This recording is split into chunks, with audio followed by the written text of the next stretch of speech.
So this week we're talking about how women give, and why is this important? Well, obviously we're talking about half the population here, so this isn't a niche interest group, but a lot of things are actually changing about women in society, women in finance, and how that's playing out in philanthropy. So it is not simply something that is fixed in stone. Like everyone, the way that society is changing, the way that the economy is changing, all of this plays into effect for philanthropy.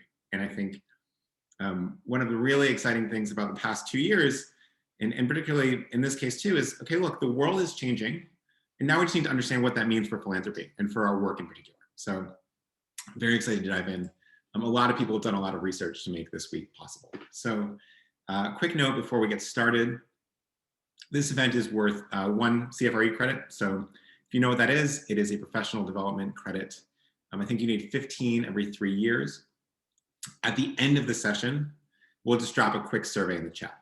And that survey is how we sort of take notes. And then you, by the way, are keeping your own records for CFRE. And so then if you get audited, you just let us know and we'll back you up. Pretty simple, straightforward. But we know that a lot of people don't have the professional development budget they might have had 2 years ago. So we're really excited to be able to do this for free. And hopefully you find it really useful. Quick agenda for today. I won't read it out.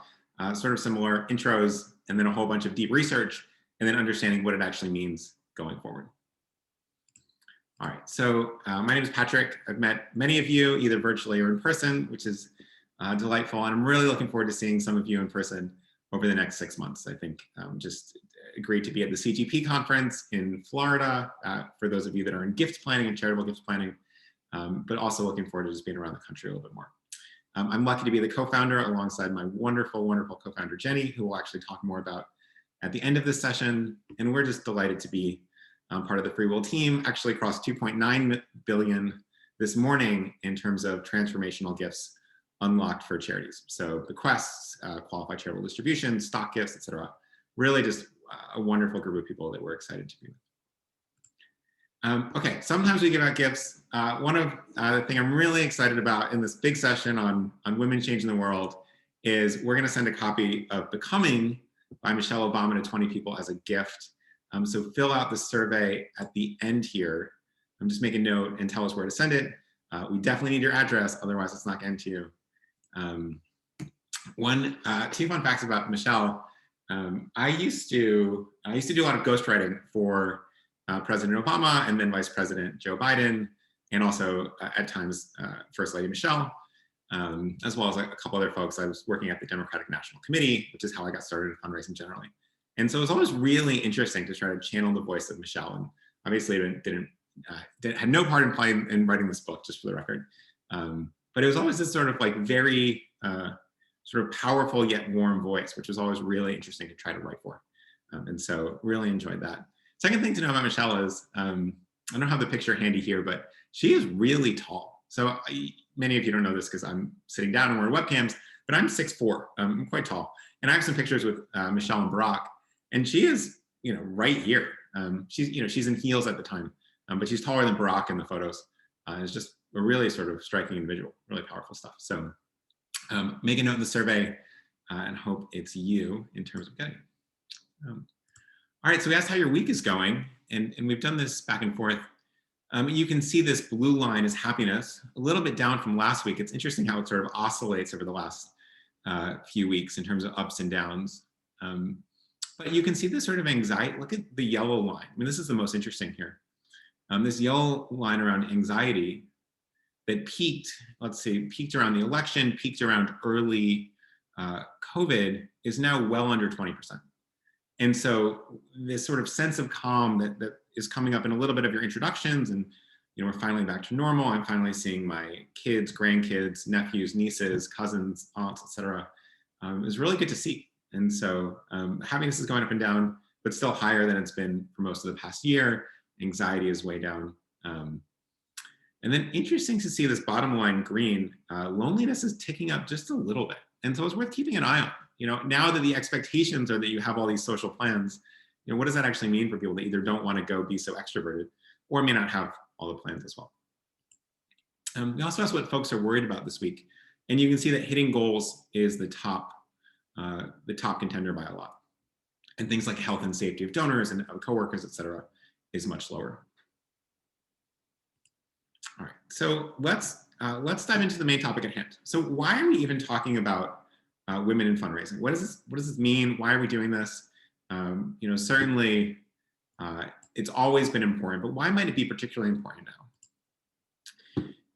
So one of the big areas to note is that women's share of wealth is quickly growing. At the same time, by the way, that wealth overall is quickly growing as we reach new productivity heights, new records in the stock market, et cetera. So there's a big role to play here in education. We'll talk about this in a moment. But the increase in education, a rise in women in the workforce, are all leading to growing wealth compared to men. Women now control 32% of the world's wealth. It's going up quite dramatically. In 2019, US women held $11 trillion in assets, but are expected to control $30 trillion only in the baby boomer generation by 2030. So there's massive accumulation of wealth happening by women right now. And then even in heterosexual married couples, compared with 5 years ago, 30% more married women are making the financial and investment decisions for both parties there, according to recent McKinsey research. So not only are women exclusively managing more wealth, when you have married couples, especially in a man and a woman situation, women are increasingly making some of the big decisions there. So the importance of getting this right is dramatically greater than it was even 5 years ago. But what else we're seeing is that women's share of assets, not just wealth, but assets is beginning to grow pretty dramatically. And so women are much more likely to be investors now than they were 10 years ago. In fact, in 2020, there's a platform called Robinhood, which is an investment platform. Some of you may use it, some of you may know it. It's a really good barometer for what's happening among retail investors. And the percentage of female clients on Robinhood quadrupled to 30% in 2020. And then at Fidelity, female customers are growing faster than men. There's a slight typo there. In cryptocurrency, which is often in the news right now, 26% of all crypto owners are female. But of what we call the crypto curious, which are people who are thinking about investing in crypto and exploring it and maybe making new steps in the next year or two, 53% are female. And so at some future session, by the way, we'll dive deep into crypto and understanding some of the philanthropy behind this and the opportunities as well. As of 2019, 44% of what we call ultra high net worth individuals, so ultra high net worth are $30 million or more in assets, so quite a bit, in the US are female. So a pretty striking percentage. And so, recently some of the largest philanthropic gifts by someone like Mackenzie Bezos ends up being female as well. So we had a couple of questions just to sort of understand what other folks are doing. We did ask, by the way, whether people accept cryptocurrency, and 69% said no. A very small sliver said yes. Some people say don't know, but there's this 13% that says not yet, but we're moving in that direction. And so my guess is that in 2 years, this graph is going to be a little bit inverted, and about 80% of you will take some form of cryptocurrency in terms of donations. All right, but crypto is just an aside. Why is this change in wealth happening for women? Well, partly you see women more established in their careers on their own. So you can see that women are increasingly marrying later. You look at this graph of the average age of first marriage. A couple things that are interesting. It ends up being about 2 to 3 years apart for men and women all the time. So men tend to marry women a couple years younger, women tend to marry men a couple years older. And so this goes up and down together, but you can see, wow, the average age of a first marriage for men is now 30. And for women, it's 28. You can see in 1950, it was almost 20. And so we're drifting up pretty considerably, which means the career building pre-marriage is happening quite considerably. Younger generations, it's not simply delaying the first marriage, there's less likely to be married at all. So while men are most likely to be single while young in their 20s, women are more likely to be single later in life. This is one of the stats that just sort of blew our minds as we did our research. More than 50% of women over 65 are unmarried. So when we think about philanthropy, we're often talking about folks in this age demographic. And 50% of women who are over 65 are not in marriages. Now, part of that is divorce. Part of that is widows. Part of it is that increasingly people are choosing never to be married at all. And so you have a fundamentally different approach when you're talking to a single person as opposed to a couple. Katie asks, by the way, any chance we can receive a copy of this presentation? Katie, we'll send the whole deck and a recording after the fact. You can see how this interesting graph of people born in which decade they were born, and then over time, how frequently they were to get married. And so you can see in the 40s, boy, you had about a 17% chance of being married by 17. It's very low if you were born in the 1990s. And you can see as over time, what percentage of folks are married by 30, 35, 40, et cetera. You can see this, if you go to this top line, if you're not married by 30, that only goes up a whole percent. Basically, no one was getting married in their 30s. It's really interesting. Whereas you start to see that slope increase. But you can see if folks born in the 80s, that's the purple line, you'll see actually it's just leveling off. And you might see about 60% of women born in the 80s ever married. And then, boy, this 1990s graph, by 26, this graph is a few years old, ends up being relatively low. And so we'll have to see where that jump happens as well. The other thing we're seeing is that even within marriages, people are delaying motherhood. So they're not just delaying marriages, they're delaying having kids at all. And you can see what this graph looks like for people born in 1994 as opposed to 2014. Now, a huge part of this is the delay in prevention in teen births, which is frankly one of the great policy accomplishments of both a lot of states and the federal government over the past few decades. But you have a dramatic drop in teen births, which is driving up the average age of first child. But also you see by 24, by 29, by 34, and then more folks are having children in their early 40s, thanks to some medical advancements compared to maybe 20 or 30 years ago. One of the other aspects that's happening here, let's see if we can move forward on this slide, is that millennial women are having children much later in life than women from the boomer generation. And after decades of decline, motherhood and family size are ticking back up until 2020. So millennial women are having children, but they're waiting to a greater degree until their career and education is established before doing so, which was not the case in previous generations. So take a look at this. This is the average, the average family size and the percentage of women who've ever given birth by 40 or 44, drifting down and then back up in 2016. Although what this graph doesn't show is that recent data shows that it went right back down in 2020. And what you can see is that partially this delay means people are also having fewer children. So we are below what's called the replacement rate by 2006. And so that you suddenly have fewer financial obligations because you don't have as many children. I mean, this graph is one more, let's see if we can pull it up, that blew our minds pretty considerably. Here it is. This is the total fertility rate, which is how many kids on average does a woman have from 1800 to 2020. So in 1800, it's 7, which, boy, that is a lot. 7 is the average. So if you're having 6.5 kids, which is obviously unlikely, you are below average, which means plenty of people are having 12, 13, 14, 15. And some people are obviously having no children at all. Then you can see this drop precipitously. Part of this is the effect of urbanization. So you don't actually need 15 children to work the farm. And you can see how far it gets down in 1940. Now, why does it get that so far in 1940? Well, you actually have a lot of couples that are not in the same place because you have so many American men, in particular, who are overseas fighting in World War II, while more women are moving into the factories. And so it's actually, in 1940, you're down to 2 women per child on average. And then it goes right back up. Look at the baby boom numbers, which is interesting. Susan notes, by the way, that survival of children in birth is much higher now than it used to be. And so having 7 children didn't mean you were raising 7 children for a variety of sad reasons.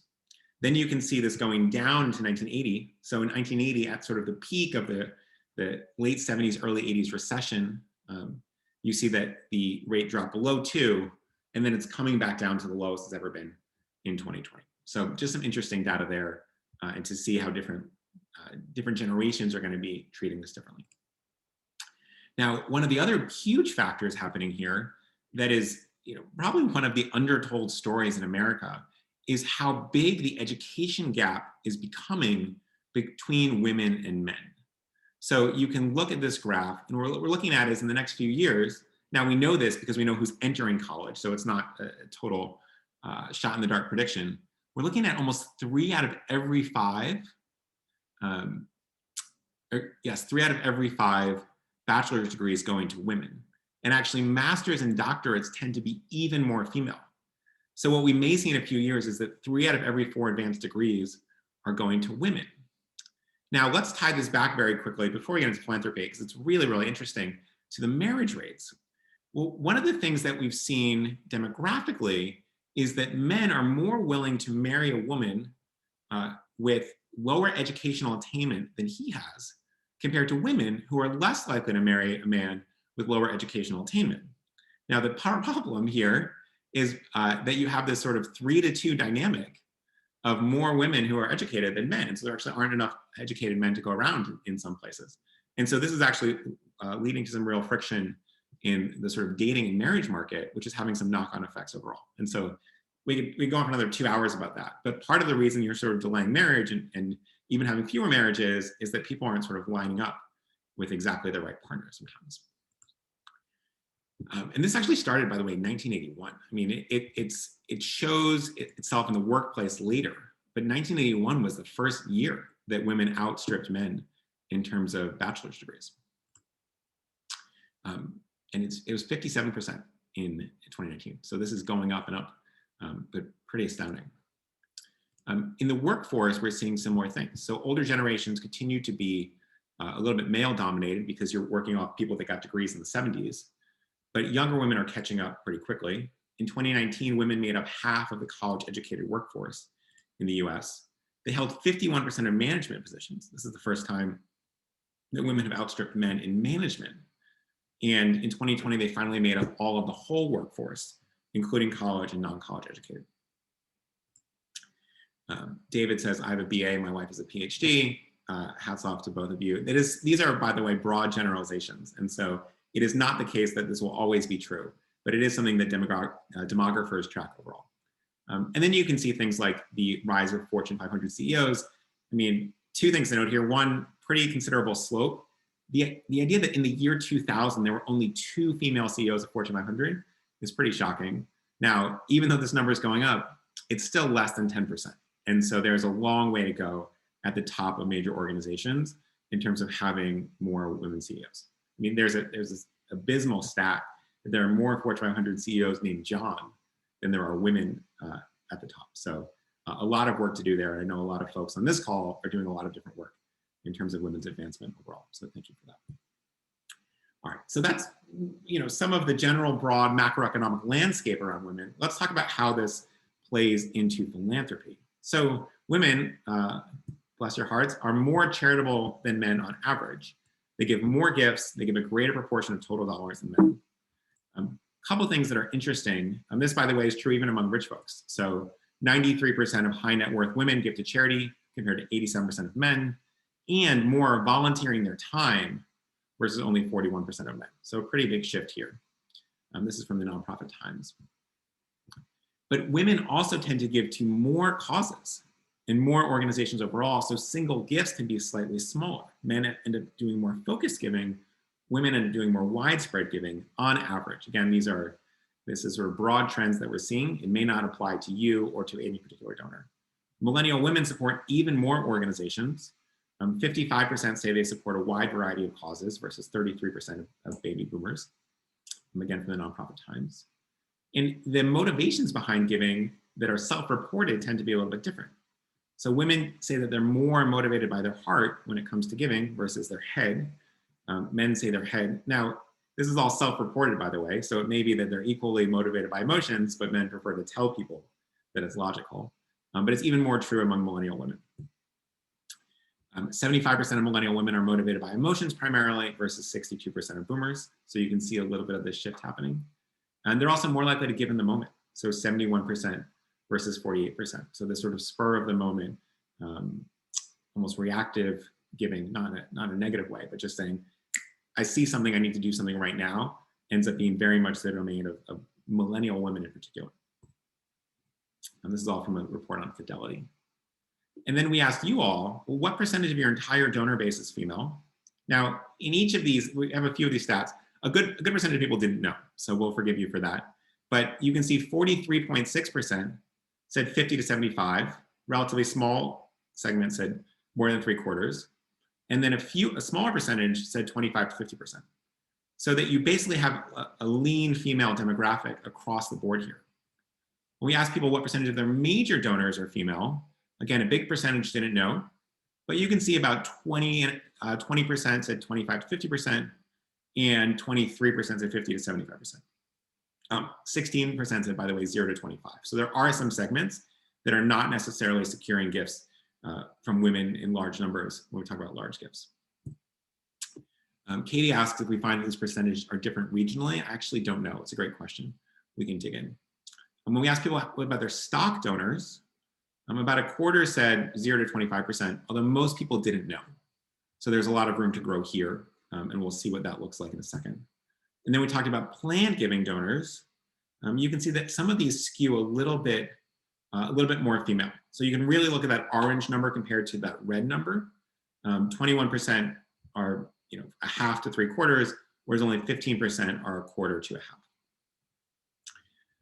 The other interesting dynamic here around how women are giving is we looked at, and this is outside of research, where women are more confident than men and where men are more confident than women. So women have a better idea of which charities to support. They have a better idea of how much to give. They have a better idea on how much to give to all charities every year. But which assets to contribute to charity, a little bit less confident. When making investment decisions within, say, a donor advised fund, less confident. And then using tax strategies for giving, 52% to 40%. So a very, very big shift here. And this is one of the really interesting avenues for us to be helpful to more women, looking at that 40 to 52% in the bottom right quarter, where women self-report being less savvy or less confident around types of giving. And now, what does this look like? Well, boomers and millennial women, 37% of women say they think carefully about tax deductions compared to 29%. And it's even more so in terms of the folks that are not particularly related. Now, some of this may be demeanor. Part of this is that baby boomers have way more money than millennials, and so are paying way more in taxes. And so you may see that millennials drift up in this direction over time, and that it's not a generational thing, it's more of an age thing. So as those folks get older, they'll be more concerned.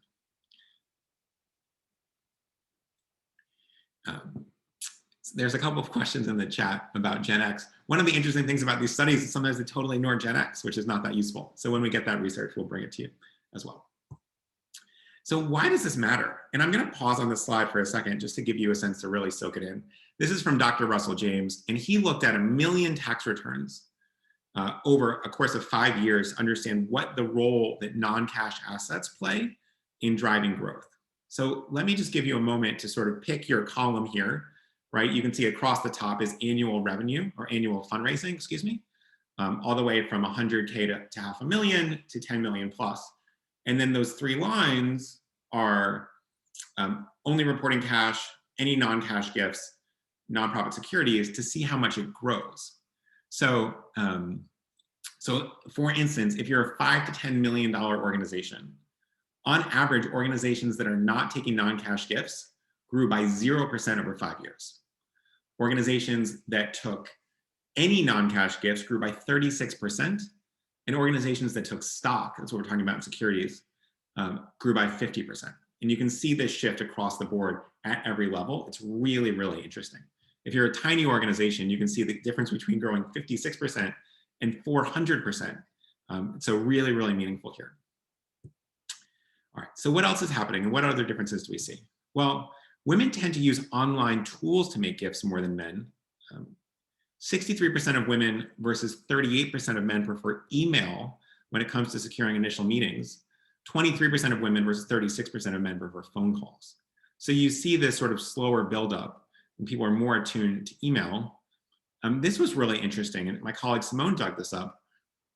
when you think about broader marketing, women are 50% more likely to watch how-to videos than men are, right? And these how-tos can be anything from cooking to house repair to a new sport, to a new type of art, whatever it might be, sort of the digital equivalent of asking for directions. You see this really big divide where the interest in going out, doing research and learning about new things is actually considerably spikier among women than men.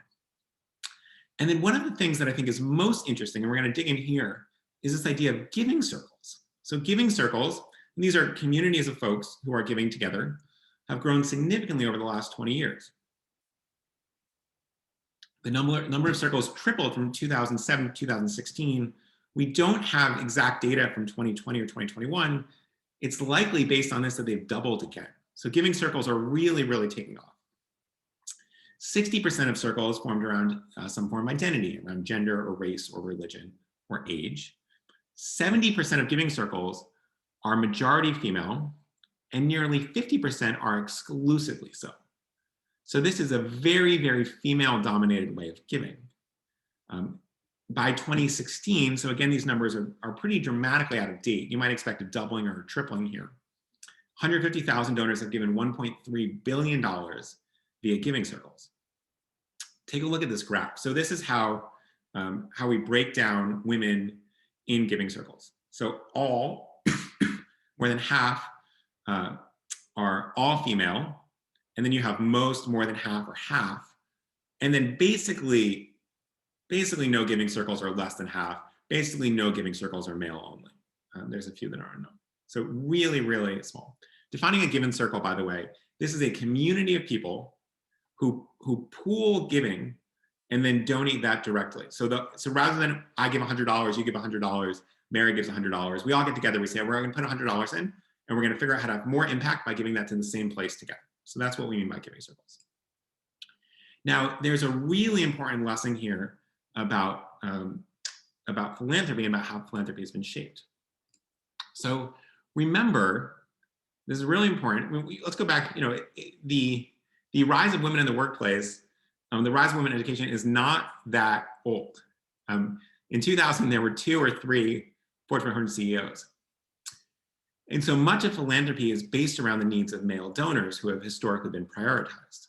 So prominent colleges, and maybe the ones that some of you went to, for example, are transitioning from primarily or exclusively older male alumni. Columbia, as an example, was the last of the Ivy Leagues to go co-ed. It went co-ed in 1983. So it means basically, let's see, you were born in 1974, 75, in order to be a woman going to Columbia. I mean, Georgetown, my alma mater, didn't sort of fully integrate the College of Arts and Sciences until 1969. And so your older donors at many of these places are exclusively male because you actually don't have any older female alumni. This is going to be true of things like hospitals, et cetera. While they weren't exclusively male, the sort of wealth concentration in the 50s, 60s, 70s, 80s lends itself to these creations of practices that are built around men's giving. So if you think about at your favorite hospital, at the college you went to, at your own nonprofit, et cetera, how many buildings are named after men versus women? Some of them might be named after couples, but how many are exclusively named after women at your high school, perhaps? I mean, you see this whole shift has really been focused and intentionally so, not because anyone's doing something immoral, but because that's where the money's been, right? You have to go look where the light is. And so what we're seeing is this dynamic has been built around men. Now, there's a famous linguist named Deborah Tannen. I'd be curious to know if anyone's read this book. So this book called "You Just Don't Understand" was I think on the bestsellers list for about 8 months in the late 90s, early 2000s. And this was sort of like peak time of everybody studying the differences between men and women. There's a whole other book that predated it by a few years called "Men Are From Mars, Women Are From Venus," which sort of hit the bestsellers list for, I don't know, a better couple of years. Somebody probably knows better than I do. And so this was like a more scientific version of something similar. And it really focused on conversation. So what does Deborah say? Or Dr. Tannen? She said, women use conversation primarily to build connection. When women have conversations, that's their main goal. And men use conversation primarily to build status. And this idea of sort of like storytelling and joke telling was much more of like a sort of an alpha jostling than the connection that women were using. And so then when women and men were having conversations, they would talk past each other. Now, just as a note, there's been a lot of criticism of this book, that it is a massive overgeneralization, and that's a fair critique as well. And so rather than thinking all women are this way and all men are this way, you might think, wow, some people in our orbit are using conversation primarily to build connection, and some people are using conversation primarily to build status. And now, if you sort of extrapolate that into other actions, some people are giving on top of the impact they want to have to build connection, and some people, on top of the impact they want to have, are using giving to build status. And so consider how what we call giving levels, right? These are things like the President's Circle or whatever else, where you have to give $30,000 to get into it, have been built around assigning status to donors, whereas things like giving circles are built around creating connection. And this sort of community versus sort of individual alpha is a real divide that happens in a lot of giving. And so much of the structure historically of our philanthropic work is built around assigning status to donors and not necessarily around connection. And you're starting to see how this shifts a little bit. So again, this is not true of all men or all women, but it's certainly going to be a mix of folks across genders who have these different designs and different goals in mind. And so it's really worth us thinking as we start our planning, are we doing this to build up the status of donors? Are we doing this to build up the connection of donors? And how do we balance out those two goals? Okay, so a little philosophical, let's get into some really deep strategic stuff on how to talk to female donors based on some of that insight. So the first one is focusing on education and impact in major giving. Now remember, the 50% more women are watching how-to videos, and women tend to be a little bit less confident in things like giving types. So they will be welcome and open to you educating them on different ways to give that will make the biggest impact. It's okay, by the way, to send things like, did you know, emails or letters about ways to give that are almost purely educational, even if you're not going to result in immediate gifts from that entity. And what's happening here is that part of this learning coincides with one of your major goals. So to raise more funds, nonprofits need to shift from a cash-first mentality to more complex gifts. We saw in that big matrix around how much faster organizations are growing when they're getting complex gifts. But in order to get donors to make bigger complex gifts over cash, because these gifts can be 10 or 20 or 100 times larger than what the same person would give in a check, it has to be easy. And women in particular are more likely to donate using online tools and to learn and to act. So what does it mean? It means that you need to either build or invest in online tools that make it easy to transfer stock, give from IRAs, leave a legacy, and not just do it, but actually learn about it in the process. And this learning mechanic is going to be really inviting and welcoming to women in a way that men may not be as interested in, at least at a broad general level. So how does this work? Well, it means things like your stock giving page shouldn't just be, say, hey, give us stock. It should educate donors on the impact of these gifts. You want to use things like less tax jargon, more focus on impact. Language that we really recommend is you can save up to 70% on taxes and make a bigger impact on our mission with a gift of stock. You want to include a link to your stock giving page on your donate page, your ways to give page. Remember when we talked about more millennial women in particular giving in the moment? Well, what it means is those people aren't sort of like hunting through your ways to give page. You send an email about an important thing happening right now. They click the button. And if your donate page is only 25, 50, 100, 200, well, they're going to pick one because that's what you're telling them to do. So on your donate page, you need things like give a gift of stock and learn more about this, make a qualified charitable distribution, give real estate, et cetera, so that those people, instead of giving $200 in the moment, are going to give $20,000 in the moment. And that's what's going to be, those are the sort of transformative gifts. They're going to start shifting the course of your organization. Here's an example, St. Ignatius High School, which I think ironically might be an all-boys high school, but quite a good one. And just as an example, what this looks like, they have easy avenues to begin stock gifts online, to learn more about it, et cetera. And then will sort of fill in all this information so that people can learn more as well. They may be more comfortable doing this online than talking to a gift officer, which may not be the norm for male donors. Another tip here, it is an all-boys school, thanks, Chris, but many other organizations have a similar format, is rethinking the wealth markers for major givers. So we talked earlier about how women are giving to more places, and so their capacity may be masked by the idea that you might be getting smaller gifts because they're giving so much to so many places. And so even though your prospect has only given small gifts in the past, doesn't mean that she doesn't have the capacity to make larger gifts. And so you want to focus on key indicators like education, job titles, asset ownership, volunteering, giving to other organizations, on top of simply saying, oh, Mary gave $200 last year, let's just throw her in the annual giving pool. And so if anything, a $200 gift from a woman may signal greater capacity to give than a $200 gift from a man, because that man might be giving to only you and 2 other organizations, whereas that woman might be giving to you and 8 other organizations. Tip 4, coming back to this idea of status versus connection, don't forget that many women often give socially, teaming up to make major gifts. And so you want to invite people to endow a chair or create a scholarship or sponsor a park bench with friends or with a community, not just spouses, not just sort of as sole individuals. This is going to be especially true for younger donors. And then if you have giving circles in your community, you might think, wow, each of those people is giving $300. We wouldn't put them in a portfolio. You might want to actually assign the giving circle to a major gift officer to have in his or her portfolio, even if the individuals within it are not wealthy, because the combined aspect of that is going to be really powerful. And before we get off this topic, you might think that there's a really big opportunity, and you'd be right, to actually go to these organizations and either talk about specific impact. But boy, I think that you could probably get a really good audience here saying, hey, we'd love to come talk to you about stock giving. We'd love to come talk to you about the different ways that people are giving outside of cash, because it can actually be a lot better off for the people in your giving circle. And then suddenly you have an audience of 80 donors who might be really interested in giving. And so this is a really big opportunity here.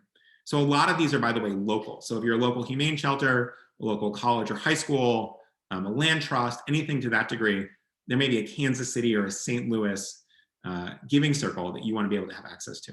And you'll be able to find these things online or on Facebook with some references to it, and then figure out where you can get an introduction to.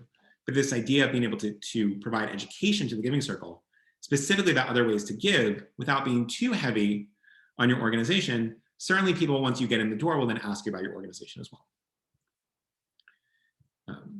All right, tip 5, thinking differently about representation.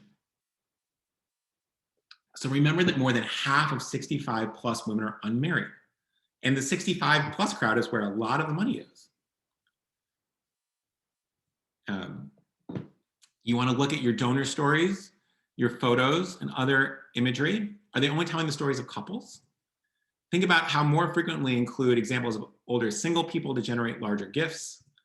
And generally think, what is our actual population? Are we showing people representation of this in the session? Tip 6, emphasizing planned giving. So our data shows that women are more likely to leave a gift in their will than men, about 16% to 14%. They're also likely to be the first to inherit among married couples, meaning their will is the will you want to be in. Now, remember we went back to that graph of the average age of men, the average age of women. Well, many people know that women have a longer average lifespan of men, but when you combine that with the fact that in heterosexual marriages, women tend to marry older men, that gap isn't 2 years, it ends up being 5 or 6 years. So the percentage of women that outlive their husbands is considerably greater than the inverse. And so when you think about planned giving with a married couple, the woman tends to be the most important decision maker there. Now, bequest commitments from women tend to be a little bit smaller than men, but this is going to change over the next couple of decades as wealth increases. So even if you get in the will of a woman who's 55 now, and she's assigning you 20% of the will, well, don't take that at face value. Understand that that's going to grow pretty considerably with investments in real estate and other things over time. So getting these percentage gifts are just transformative options for your organization. Here's actually what it looks like in terms of content. So the will's made, again, almost 3 to 2 in terms of the percentage of women who are actually making estate plans. Same thing with bequests, just overwhelming number of bequests. Men tend to be a little bit more valuable. Some of this is skewed by some just extremely large donations. So if you took the median, it would be a little bit closer. And then the level of giving is more considerable. And then one of the really interesting things about this from our research and our data is that women are more likely to share their information with a nonprofit to which they are leaving a bequest. So this displays openness to a relationship with the organization. Excuse me. And in conversations and messaging, you can talk about how to make a huge impact with a legacy gift. This also then opens up the relationship for earlier major gifts, et cetera. And so you keep stewarding them because that relationship and connection is so important, and it brings them closer to the organization, which results in more gifts earlier as well. Okay, so those are our big tips. Those are a lot of the macroeconomic forces. It's a little bit of the sort of unwinding and unpacking how philanthropy got to be the way it is. And so a lot there. We'll send around the slides after the fact in case you want to get all of that in notes. Just a quick reminder, if you fill out the survey, which we're going to drop in the chat now, make a note about Becoming and whether or not you like that book. A couple other resources for you. Our team, mostly not me, our wonderful team has put together 2 guides around giving by generation. So we looked at one around older donors and one around millennial donors. If you'd like these, just make a note in the survey. And then we're doing a couple of sessions coming up. So this Thursday, 2 days from now, my wonderful colleagues Alyssa and Josephine are going to walk through some major case studies and a bunch of different planned giving tools and major giving tools, specifically around what they might do for women. So that will be quite helpful. And then if you want a one-on-one demo of any of these tools, just let us know and we'll hook you up with somebody great on our team so they can walk you through it. All right, so we're going to take a 60-second break. I'm going to get some water, look at all the questions we have. And so we'll go from there.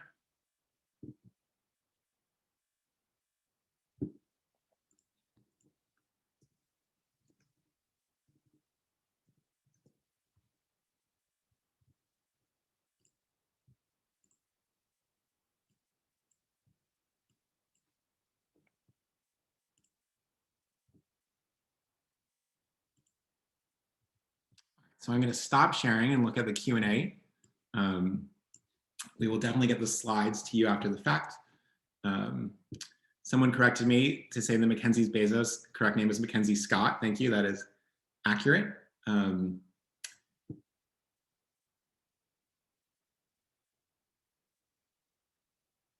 see.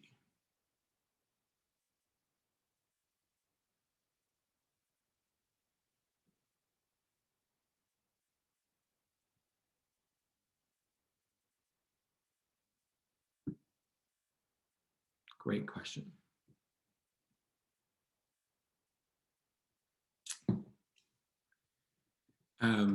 There's a lot of questions here, and some of them we don't have answers to. So Jesse asks, any idea on the ratio of planned gift officers that are male to female? My guess, just from conferences, is that it's probably about 3 to 2 female, although I bet this changes pretty dramatically by org type. So if you have any guess, please put that in the chat. Let's see. There are a couple questions on some of the sources. So we've actually, all of this is obviously quite well sourced. We'll try to add that to the slides before we send that around. So that's helpful. One question, which I think is a very good one, is there's a lot of heteronormative stats or examples, meaning that most of the statistics and research we see is based on giving or decision-making within married couples, where one part of that married couple is a man and one is a woman. Do you have more data on gay or lesbian couples? The answer is no, we haven't seen a lot of that research yet. And so it's important research to do. I assume that it's going to happen to a considerably greater degree over the next few years, and yet it's just not simply available at the moment. So we'll keep looking for that, and when it shows up, we'll be able to bring here as well.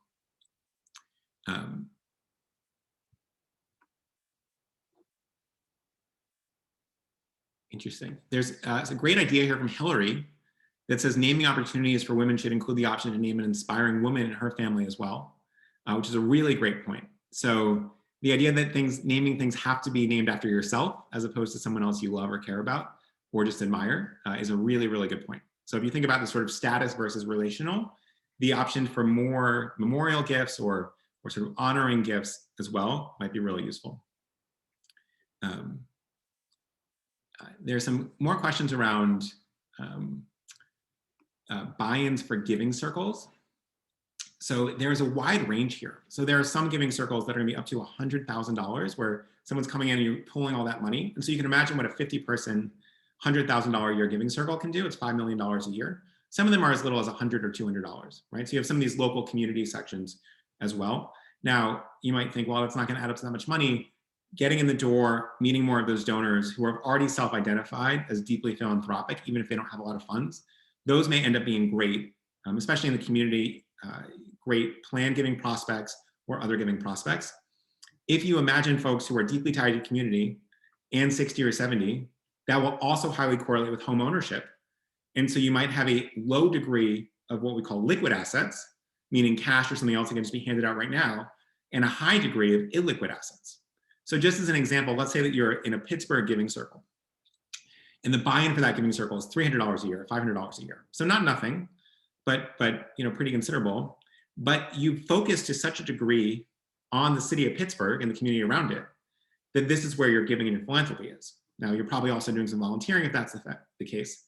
But what's also happening is that you probably live in Pittsburgh for at least 10 years. Most people aren't going to hop into a city first time, not really know anyone, and immediately join a giving circle. And so if you lived in Pittsburgh and you're 65 for at least 10 years, the possibility that you might own a home is quite high. Now, some of you will know that the real estate market has taken off pretty dramatically in the last year, but that sort of masks the idea that it's actually just grown dramatically for the last 30 or 40 years, with the exception of 2008 and 2009. And so there's a ton of wealth there, even though it's not obvious on the surface. And so as you can engage more of those folks and turn folks into plan giving donors, yes, you might be getting $100, $200, $1,000 a year, but that plan gift might be $300,000. And so that is really some of the case for experience there.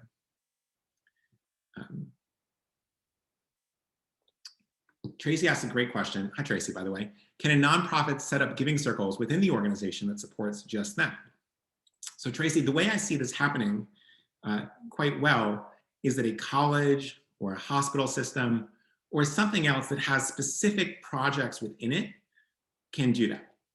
And so you might have a giving circle that says, great, of these 7 projects, which would you like to fund this year? And that allows some agency and autonomy for the community to choose together. It's also just a great way, you can probably get away with it, doing it if it's even there's only just a general fund, because that ability of communicating and connecting as well. So, even when you're having these events and donor events, think sometimes the invites are say, we'd love to honor you at this event. We'd love to honor all of our legacy donors. You might want to say, we'd love to have you meet the rest of our legacy donors and really connect with these people because they're wonderful and we think you'd love them, right? And that message is actually quite different. And so thinking about taking some of the lessons of giving circles, even if you don't formally call it a giving circle. Let's take a couple more questions.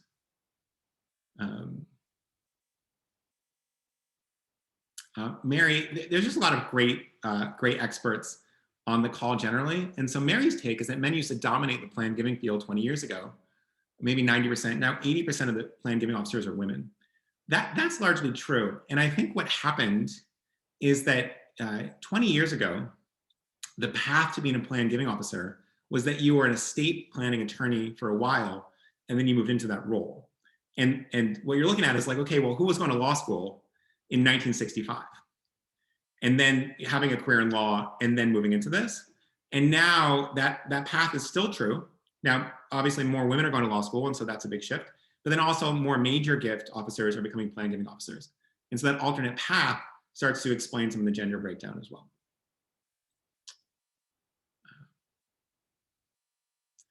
All right, well, let's pause there and give everyone about 8 more minutes. It was really, really lovely to have you all here today. A huge shout out to my colleague Simone in particular, who did a ton of the research behind this. We'll get the slides out to you later today. We'll hopefully add some citations onto it as well, where there are some questions. But it's just been a really, I hope that you enjoyed this as much as we enjoyed putting it together, because I think there's so much more thought that can go in here. And I hope that many of you will be doing it as we really think about what does it look like to create sort of more of an equitable platform in philanthropy and not just do things the way we've done them generally. So as the world is changing, this presents some opportunities to be really curious and to actually reform things in the way that we like to, instead of just the best practices from 1968. And so delighted to have you here. Thank you so much for making the time. I'm looking forward to seeing you. Last announcement is that in 2 weeks on a Tuesday, which I think is June 1st, I hope we're going to do a whole big session on effective writing for planned and major giving. We've done this a few times. It's probably the highest rated thing we do, and we always constantly update it with more tips and strategies. So if you're interested in improving some of your writing and sort of being both more effective and also hopefully a little bit less mental load, because you'll have some quick shortcuts and frameworks to use, join us there. You can make a note in the survey and we'll invite you as well. So have a wonderful week. So nice to see everybody and look forward to speaking with you very soon.